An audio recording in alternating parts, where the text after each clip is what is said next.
ป้าตำมะฮุงผงชูรส3 ช้อนป้าไก่ย่างจักน่องเนี่ยโอ้โหมีขนมจีนด้วยปฏิโท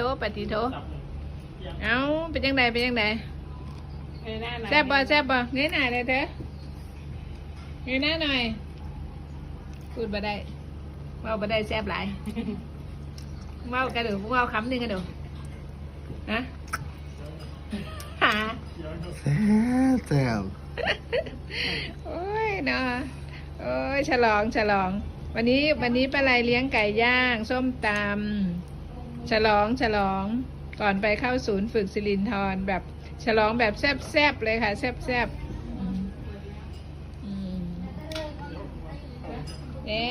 าจารย์ไก่ย่างแห้งแซ่บหำไก่ย่างนุ่มไก่ย่างนุ่มหมดอีกแล้วใช่ปะห่วย